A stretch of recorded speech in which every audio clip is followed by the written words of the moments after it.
All right, everybody. Welcome to Fantasy Football Live with the Fantasy Sports Boss. It's Friday, so it's Football Friday, of course. So sorry I came on a little bit later. Got behind on some things that needed to be done today, so I apologize for that. But it's 6:30 Friday night, so like I do every Friday, going to go over the final injury report. And, there's certainly a lot of alpha names, especially among the quarterbacks that have injury question marks hovering over them in terms of Week 10.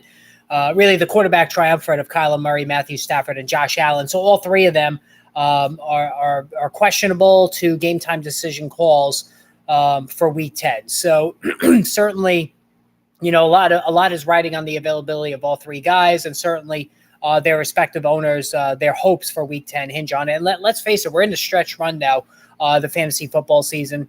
Most leagues have 3 rounds of playoffs, as they should. So, you're looking at five weeks left of the regular season, and then the leagues will start to get decided in the playoffs. Now, before I go any further, of course, hit that subscribe, hit that notification, and hit that like button if you can do that for me, please. I'd really appreciate it. 920-something subscribers, so still about 70-something short of 1,000. So I want to get that subscriber number up over the 1,000 mark because that opens up a lot more things on YouTube for me and for us as well in terms of features and things like that. So make sure you hit that subscribe button. But anyway, so let's start with Josh Allen. So he earned a limited tag for Friday. I don't really think that means much, if he was just handing off the ball. I mean, what exactly does that mean? He did get some work in, but for me, I still think sometime tomorrow we're going to hear that Allen has been rolled out and Case Keenum is going to get the start. So, I put up in the poll, is Stefon Diggs still a fantasy wide receiver 1 with Case Keenum as opposed to Josh Allen? I think he can be. Keenum has shown in the past that he has ability to move the football. Certainly one of the best backup quarterbacks in the NFL. And he's had extensive experience playing over the years in all of the various stops he's made. He's the definition of an NFL journeyman. And like I said, he's not the worst. When Sam Ehlinger comes in off the bench, it's hopeless. When Case Keenum comes in off the bench, it's not hopeless. Him, Colt McCoy, ironically backing up Kyler Murray, who's also questionable. That Ryan Fitzpatrick made a career of doing this, being a guy that came off the bench and sparked his team. I think Case Keenum can hold the fort. Now, certainly the touchdown potential for Stefon Diggs, for Gabe Davis is greatly lessened. And in referencing Gabe Davis, I think he is a borderline flex. Let's face it, Gabe Davis has not come anywhere close to yielding the expected production that his 7th or his 6th or 7th round ADP suggested. He's kind of fallen by the wayside. Dawson Knox, too, certainly is a bench guy. You're not going to start him with Case Keenum. Devin Singletary, it's not going to really affect him that much. In fact, he might even see a couple more receptions from Keenum, who certainly would be more willing to check it down than Josh Allen. But again, I think sometime tomorrow we're going to hear that Josh Allen has been ruled out. Now, Matthew Stafford, they said, Sean McVay specifically said that this could go right down to 90 minutes before game time when, he has to be declared active or out. If it was up to Mrs. Stafford, Kelly Stafford there, he'd be out. And I think it's almost impossible for Stafford to be cleared. If he does, that's going to invite a lot of scrutiny and a lot of a microscope on the Rams if anything were to happen to Stafford in this game, like it did for Tua Tagovailoa and the Miami Dolphin organization. And I just don't think that the Rams really want that on their heads, and they don't want that possible distraction if Stafford winds up suffering another head injury. So I think Tua is going to be ruled out. So, again, just like in Buffalo, Cooper Kupp is going to go from a high-end wide receiver 1 to a low-end wide receiver 1. Allen Robinson is really a flex at best. Tyler Higbee is a bench guy. And Kyren Williams, who makes his debut, not even return, he makes his NFL debut this week. Finally, we've been waiting forever for Kyren Williams. I'm really interested myself. I'm going to watch this game closely to see how he does. I think he's going to do pretty good. The plan might be to ease him back into action. But listen, if he comes out in the first quarter like gangbusters, then Sean McVay is just going to write it out, especially if Stafford were to miss the game. So even though Stafford is most likely going to miss it, and I say it's 75-25, he sits out. Kyren Williams' availability in this one certainly makes this game interesting for me. All right, first question of the day from Fam First, Flex 1 PPR. Connor McLaurin or Deontay Johnson. I'm going to say McLaurin. He's had a good thing going with Taylor Heineke, and that even goes back to last season as well. Deontay Johnson, we're still waiting for the first touchdown. He's certainly learning what life is like without Ben Roethlisberger. Very few check down receptions, or a lot fewer check down receptions. It really has been a massively disappointing season for Deontay Johnson. And James Conner certainly can't stay healthy. And even when he's on the field, I know he was all right last week. There's just no explosion. There's no big play potential. So I would go with McLaurin, who has that big play potential. And again, Taylor Heineke looks at him first every time he goes back to throw. So that's who I would go with. All right, now Kyler Murray is the other one. So Cliff Kingsbury says he's going to be a game-time decision. Now, he did get an extensive practice time today, so that's why I thought it was interesting that he labels him a game-time decision. That could be coach speak. I think Murray will play. So DeAndre Hopkins remains a wide receiver one. Rondale Moore, a few people have been paying attention, but Rondale Moore is getting a lot of targets the last couple of weeks. He's going to be a top-end wide receiver 3. Zach Ertz is going to do his double-digit weekly fantasy contribution as he has done every week except for one this season. So all systems a go for the Arizona Cardinals, who, if you own any of these Cardinals players that I just mentioned, you hope they fall behind early like they do every week. So they're forced to throw and pick up a lot of garbage time points the second half of games. So those are the 3 big ones in terms of quarterbacks. Position player-wise, Keenan Allen's been rolled out again. So week 10, he's out. He's been out since week 1 when he first suffered that hamstring injury. He's had 2 setbacks, a complete – I saw it written somewhere, it might have been NBC Sports Edge, that said that he has now replaced Michael Thomas in terms of generating more injury ink when it comes to fantasy reports than anybody else in football. So, have we reached the point where Keenan Allen is a drop? I think we have. It almost seems blasphemous to say that, but he's just not there. He's not available for you. And to allocate bench space to a guy who I don't even think is going to come back for week 11, and what kind of shape is he going to be in when he does come back? Now, the one bright spot for the Chargers is that it looks like Mike Williams is going to be able to practice next week. So we're getting closer to Williams' return, and with Josh Palmer doing a good job in his place, hopefully, in Keenan Allen's place, hopefully that will prop up Justin Herbert, who himself has not had the season that anybody certainly would expect. Joe Burrow worth one priority waiver. Someone dropped in my league to the bye week. I have Murray, current starter, 6 point. Somebody dropped Joe Burrow, huh? I would pick up Joe Burrow, absolutely. Anthony, the problem, and I did a video on Kyler Murray, is he does tend to wear down as the season goes along. So I would make that move and pick up Joe Burrow. Now, I'm not saying you have to drop Kyler Murray, but certainly that would be good insurance for when the inevitable December swoon comes for Kyler Murray. And he's already beat up. Should I straight up drop Allen for Deontay Johnson or try and get a trade? You're not going to get anything for a trade. Listen, if Deontay Johnson is sitting there on waivers, he can help you now. Keenan Allen can't. So what is the harm? You're not losing anything because you haven't gotten anything from Keenan Allen. So I would say do it. So Jonathan Taylor is not listed on the injury reports, and I'm going to go through the rest of the injury report. Oh, I wanted to quickly just mention Thursday Night Football because I didn't do an overall wrap-up. I did the what the hell was that to Cordell Patterson. No need to go over it again. He was just, really not totally his fault. Only got 5 carries, 1 catch. Anybody who started Cordell Patterson certainly is in a world of hurt right now. Kyle Pitts, only 2 catches. Him too. He's almost droppable. If he played any other position, he would have been droppable weeks ago. I think it's 7 out of 9 games that he has been under 30 yards receiving. So that's just absolutely pathetic. And it really goes to show you how bad it's been this season for Kyle Pitts and his owners. And he went in the 3rd round of drafts. So, again, lesson learned for next season when it comes to receivers, whether you're a tight end or a wide receiver. If you have a shaky quarterback, don't buy into it. Look at DJ Moore with the Carolina Panthers this season. And Moore, I think he grabbed 4 passes. He was probably right at 10 points or whatever it was. I don't have it in front of me, but another dud for him. Donta Foreman, over 30 carries. So he put up a lot of yardage, but that was workload related. He didn't really have a lot of big plays, but he scored a touchdown. So that definitely worked out for anybody who started him there. Drake London caught a touchdown. I believe he was at 14 points, so a good effort from him, his first good one in weeks. If you want to roll him out as a flex, that's about as high as I would classify Drake London the rest of the season. Is it time to bench Cordell Patterson? Yeah, rest of the season, I don't know what happened with that, honestly, L. Dot. I really don't know what happened with that. I mean, I know they like Algier, the rookie. They have Caleb Huntley. They were using that Avery Williams guy. I mean, it was just ridiculous. And Mariota runs with the ball, too. So you had 5 guys running the football. It was just a disgrace if you were a Cordell Patterson owner, for sure.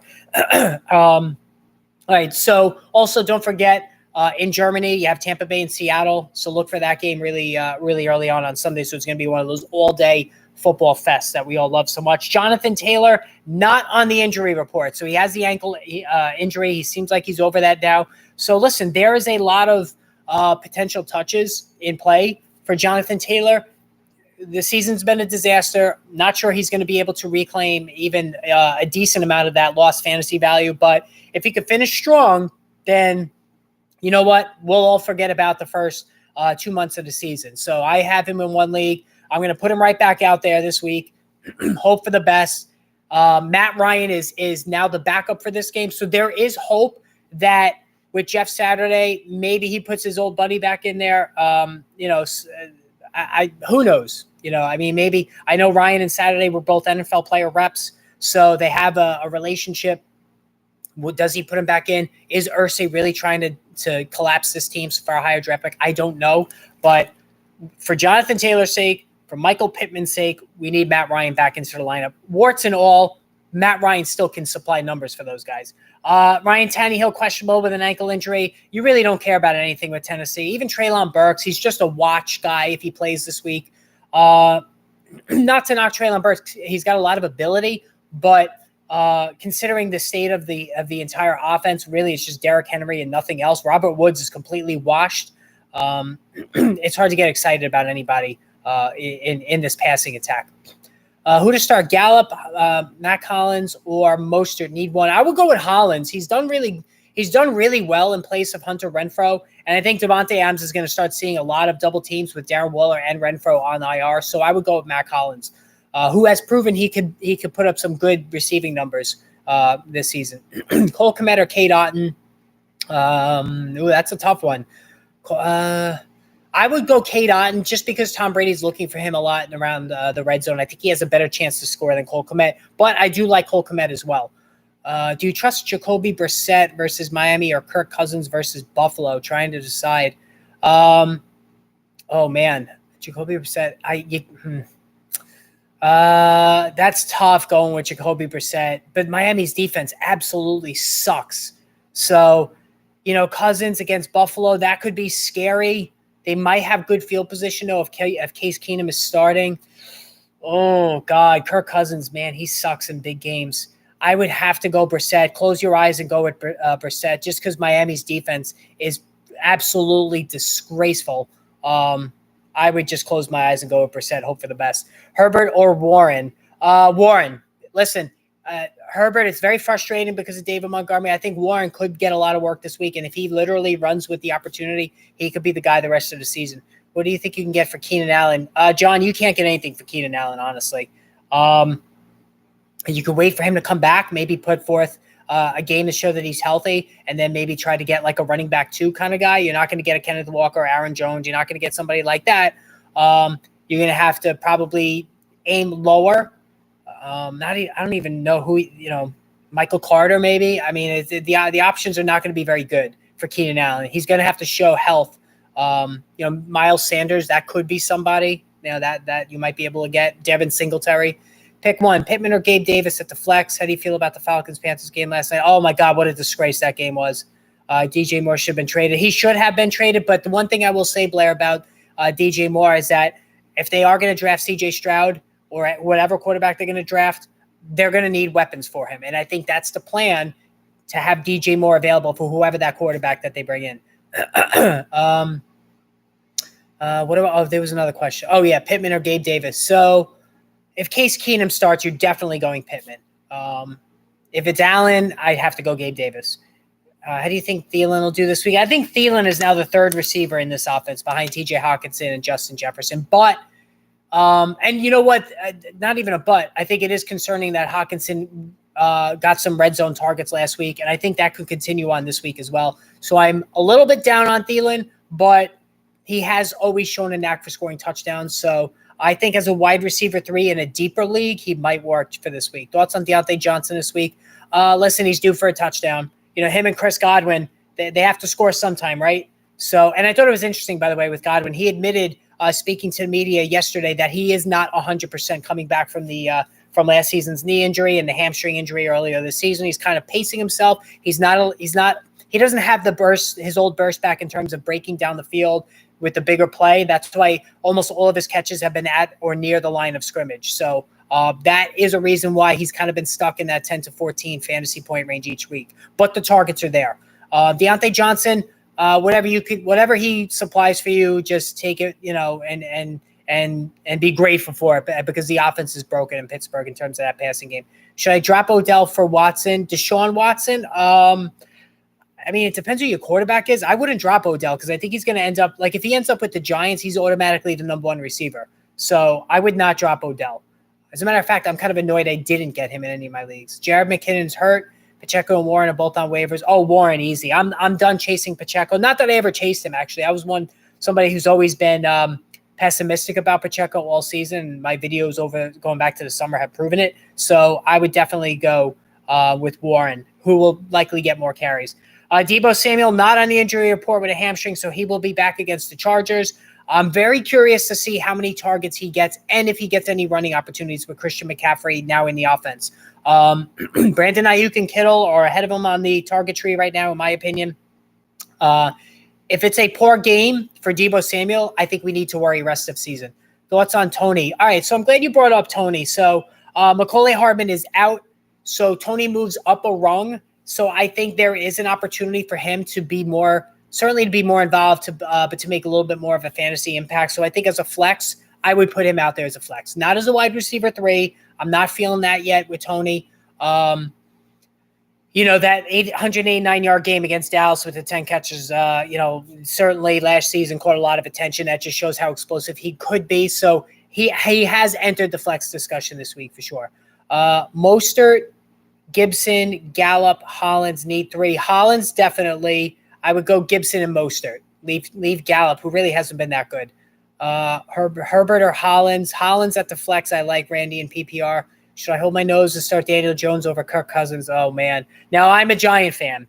What I can tell you is that the passing offense is downright shitty. I mean, there's no other term for it. So you're hoping Jones runs for a lot of yardage. He's not making the big mistakes, but getting 200 passing yards or even 175 passing yards is going to be a struggle. So I still would go with Kirk Cousins, and this is coming from a Giant fan, over Daniel Jones. All right, so we talked about Keenan Allen. He's out. Rondale Moore is off the injury report, which is good. Houston allows so many rushing yards that I wouldn't play him. Saquon, yeah, it is going to be a Saquon game for sure. I mean, Houston's defense is pretty brutal, so I could see why you would want to start Daniel Jones. I don't hate it. Kirk Cousins he gives you 2 touchdowns every week, but it's not pretty. And Buffalo's defense is really brutal to play against. So I guess on that sense, you know what? I'll switch my answer. I'll say roll the dice with Daniel Jones. The more I think about it, Mostert or Thielen need 1. Oh man, Mostert. I still, Mike McDaniel's not going to turn his back on Mostert. I think he's got Jeff Wilson to deal with, as opposed to Thielen having Justin Jefferson and Hockenson to deal with, one extra person. So I would go with Mostert. Ezekiel Elliott. So he's questionable.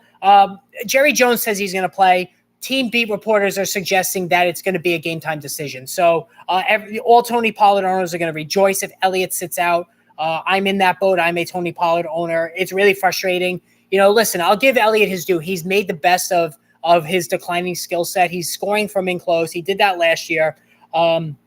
It's kept him in the running back 2 realm, especially in standard leagues. But it is really capping Tony Pollard severely.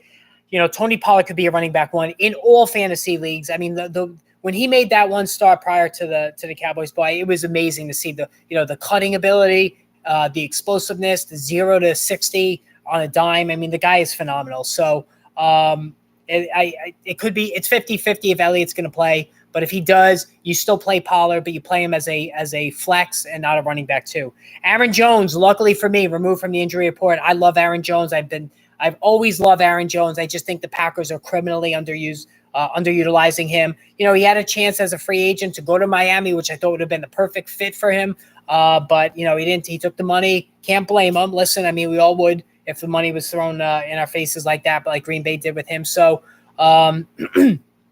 You know, I think Aaron Jones is going to he's in for a good opportunity here against the Cowboys defense, which is the strength is the pass rush.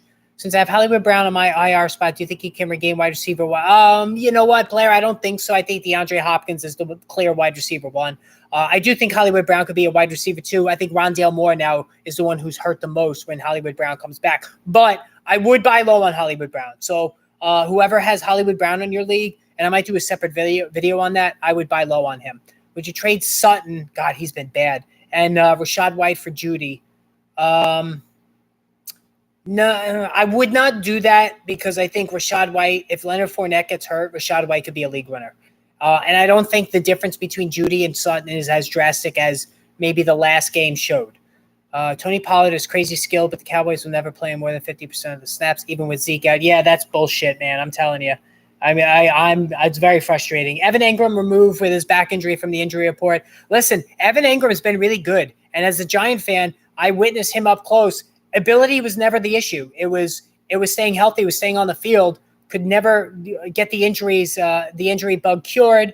So, you know, for me, Evan Engram, you absolutely use him every week. And listen, if you drafted Kyle Pitts in the third round and you wound up getting Evan Engram, there's no question that you play Evan Engram over him every single week the rest of the season. DeAndre Swift removed from the injury report. I mean, listen, it's been bad. He's right there with Jonathan Taylor, maybe not as pronounced, but in terms of being a bust, it's been a massive struggle for him. Hopefully he gets more and more work as the season goes along. We're running out of time for him to salvage his season. Jarvis Landry will play. He's over the ankle injury, so just a slight dent on Chris Olave, although this could free up defensive attention as well. Andy Dalton is still starting. I'm a little concerned if he has a bad game that for Alvin Kamara owners at least, that if Jameis Winston becomes a starter again, Kamara is not going to see as many pass receptions. Brandon Cooks questionable with a wrist injury. I think he plays. You know, he's a flex play at best now. It's a real shame. I do like Brandon Cooks, the player, but it's likely going to be an off-season deal in terms of him getting traded. Let's see, Chase Claypool. Chase Claypool is going to get more work this week. I'm not really interested in Chase Claypool. Jahan Dotson will be back. So Dotson, who got off to the big start to the season, scoring touchdowns for the Commanders, is back. I'd be more interested in him if Carson Wentz were the quarterback because they had a good thing going. McLaurin has a good thing going with Heineke. You still have Curtis Samuel there. I don't think that Dotson is anything more than a bench guy at this point. So I wouldn't rush out to use him. David Njoku is not playing with his ankle injury, so you know that's kind of a shame there. So Kenny Galladay is going to return with his knee injury. The problem with Kenny Galladay is that he's lost a step. And he wasn't a big separation guy coming into his tenure with the Giants. And now that he's lost a step, he can't gain any separation. I wouldn't run out to get him. You know, I like Brian Daboll. I like his offensive acumen, but I'm not using Kenny Galladay anywhere. He's got to prove to me that he can be somebody to depend on. Chase and Gus back next week. Hopefully Chase will be back next week. Gus Edwards, you know, I'm not excited about Gus Edwards. He's just, you know, doesn't catch the ball. You know, he's a chain mover. He's not explosive. He's just quite boring to me. But you know, certainly Chase, if he can make it back, and there's no guarantee that Chase is going to be able to hold up. I mean, this is not a small deal that small injury that he's dealing with. So I think that Chase certainly is not out of the injury woods yet. So you know, we'll see there. But so again, just to reiterate, if you're new, again, hit that subscribe button. We're going to be doing the live stream again Sunday night to wrap up the games. Also, a lot of, you know, well, depending on how many injuries there are. I'm going to be doing the numerous instant injury update videos. The last couple of weeks have been quiet with that. There's been times where they came in one right after the other. The last couple of weeks, injuries luckily haven't been so bad. Is Kenyon Drake a must roster? No, he's not a must roster. Gus Edwards is going to be coming back. He was good. Don't get me wrong. He was good. I wouldn't say he's a must roster, but you know what? If he's out there and he's available, sure, pick him up. I mean, I would. Anybody who joined me last night for the live stream during the fantasy cast, what did you think about that? I actually had a lot of fun with that. I thought that was great. So I am planning to do another one next Thursday. I'm not going to do it for Monday Night Football. I really want to keep it kind of like an exclusive thing. So I'm going to do it for Thursday Night Football going forward. I thought it was fun. So, the only thing I was worried about, of course, was we were all on different wavelengths in terms of where we were on the broadcast. I didn't really want to spoil it for anybody. But I guess, I know Randy mentioned that you could kind of delay the stream a little bit so it coincides to what I'm saying in terms of the game. So I listen, I had a good time with that. I should have done it earlier in the season, but I really didn't think of it honestly to this point. And this channel is still new. I mean, this is only week 13. We're closing in. I think I just checked right now. It's 928 subscribers. So what is that? 72 more I need to get to 1,000. So definitely want to get there soon. Another thing I was asked, the channel will still produce content during the off season and quite often, every day still, detailing NFL prospects. You want to learn about the NFL draft? You're going to come here because I've watched almost every single college football game that I possibly could watch. And I have as many games as you could imagine on DirecTV here. And I've already started working on my draft guide that's coming out probably end of January, early February. And I'm going to be doing a video on each of those prospects. And then when the fantasy football season comes along, we could refer back to them. So, it would have been helpful if I had a Kyren Williams video. So you could have went back, searched in the search bar Kyren Williams. The video would have came up and you would have had an idea of what he supplies. And I'm actually going to do a live NFL draft show too as well. That I'm definitely going to do live. So that would be a live stream for sure. Should I trade Kamara for Jamar Chase? I have Henry, Ramondre, and Gus. Dobbins on IR. I don't think Dobbins is going to be anything the rest of the season. It's fair. I'm just worried about Chase. I don't know if this is just try to get him back on the field and see if he's okay, if there's going to be a recurrence. I'm not sure. Listen, if you're wide receiver needy, okay, then do it. But I think there is risk trading for Jamar Chase. I'm a big Ravens fan, but seeing your Giants having a good season so far, it's incredible. I've been blown away seeing Saquon finally back to 100%. Listen, yeah, Blair, it was never in doubt how talented Saquon Barkley is, and he's showing it again this season. Very frustrated last year was with all these injuries and whatnot, and now the Giants want him back. It's dangerous giving a second contract to a running back. If they can bring him back on a 3-year deal, really elevate that annual salary, I think that would be a good idea. If it gets to like 4 or 5 years, I would be hesitant to give it to him just because the back end of the contract's not going to be good. But yeah, the Giants have been good. Brian Daboll's been a fantastic coach. He really knows what he's doing. And it really shows you when you hire the right coach, it permeates through all corners of the team. The Giants really have no business having the record that they have. I mean, the offense is awful, and because they have no playmakers. Daniel Jones is protecting the football. He's showing growth. I've always liked Daniel Jones more than anybody. Not more than anybody, but more than most. I made a lot of excuses for Daniel Jones. Even the owner of the Giants said they've done everything they could to screw this kid up. He's got a lot of tools. He throws a really good deep ball, very fast. He reminds me of a right-handed Mark Brunell, for anybody that's old enough to remember Mark Brunell when he first started with the Jacksonville Jaguars. So, there is a bright future here. I don't know how far the Giants could go, but can they beat the Minnesota Vikings? I think they could in the playoffs. So we just got to see what happens. If they face the Eagles, that might be a little too big of a tall order for them. But yeah, M. John, thank you. Yeah, it was good. I thought it was good. I mean, I'm not trying to toot my own horn, but I thought the live stream was certainly good yesterday. Drop one, Chase Edmonds or Melvin. Oh, Chase Edmonds for sure. I mean, I know he's in Denver now, but Gordon is still ahead of him. Latavius Murray. is ahead of him. I think Edmonds is third on that depth chart. Start a defense for week 10. Pittsburgh, Denver, or Seattle. Not doing Seattle. Denver's been good. The secondary there has been fantastic. I would go Denver. I think Denver would be the best option there for sure. So what was I saying? Yeah, so I thought, I think the Giants have been really good. I don't know how far they're going to go. Now, the Philadelphia Eagles look amazing to me. This is a team that really is just going for it. They made really good trade getting Robert Quinn. The defensive line is great. The offensive line is one of the best in the NFL, if not the best. Jalen Hurts has shown exponential growth as a passer. He really has been phenomenal. So I think the Eagles really are well on their way now to potentially a Super Bowl this season. And really all the props to them, especially for Jalen Hurts. And even A.J. Brown has been fantastic as well this season. All right, guys, that's it for Football Friday. I really appreciate you tuning in. So, again, pay attention for Sunday. More videos, of course, tomorrow. Pay attention for Sunday for the injury update videos and the live stream Sunday evening. Guys, have a good start to your weekend. We will talk soon. Take care.